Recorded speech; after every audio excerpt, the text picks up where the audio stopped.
Now let's get more and go straight to the heart of this story and speak to the Premier of Saskatchewan. Brad Wall joins us live on the program. Premier Wall, a pleasure to have you on. Let me just first get your reaction on this decision coming from the federal government. Well, we're grateful, certainly, for the decision that Minister Clement has brought down.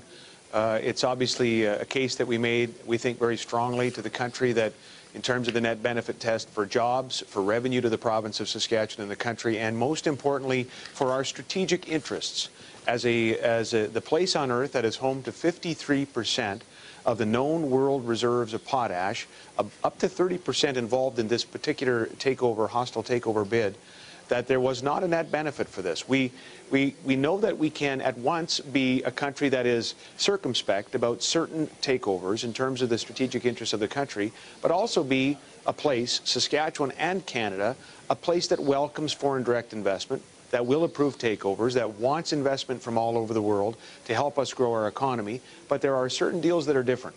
This, by the way, is the approach of other free market, free trading countries. And we've laid out those examples recently. New Zealand and Australia and in Europe and the United States. There are certain strategic interests that each country should guard, and we're grateful for the fact that the federal government has agreed that that's important.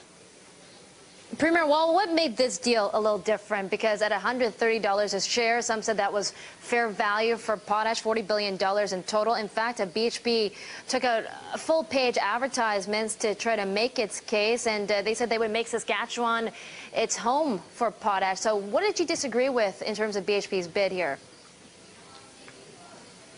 Well, there's a concern in terms of jobs with respect to Canpotex, which BHP said they'd move out of. There was a concern, of course, that if BHP proceeded with its often publicly stated marketing model of standing in front of their customer and taking the world price and full production, that we would lose potentially the expansions underway, $6 billion worth of Mosaic and Agrium in the province and the jobs that were attendant with that expansion. We had a concern about revenue loss, which would be significant to Saskatchewan people. And finally, and most importantly, there was a concern about our strategic interests. Saskatchewan is, we understand we're very blessed to have half of the world's potash just in our province, within the country of Canada. And so while we want to welcome foreign investment, while we have an enterprise-friendly government that has, I think, helped to oversee some significant growth in our economy through lower taxes, through balanced budgets, through the right balance in terms of labor legislation, we also need to be strategic because of the size of the resource in question. We have to think generationally on this issue, and that's what made it a little bit different. Well, frankly, a lot different. And why we've made the decision. Wall, but those are some of the areas we're concerned about. You use the term strategic quite often in describing potash. What makes potash strategic? Is it just because of the size of the company itself and the revenue that this company generates and its importance to the provincial coffers that you oversee?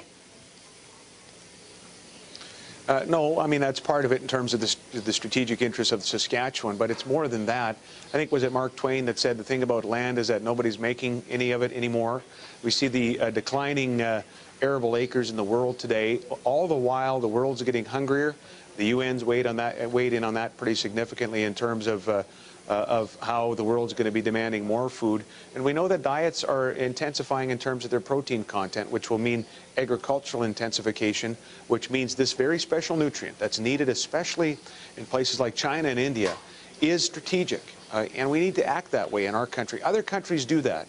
You know, Australia said no in 2001 to a natural gas play for strategic reasons. Investment didn't stop. It actually increased in the years that ensued because I think companies understand that countries will want to, progressive countries will want to welcome foreign investment, but they'll also want to balance against their own strategic interests, and that's what's happened here, and we're grateful for the federal government doing that.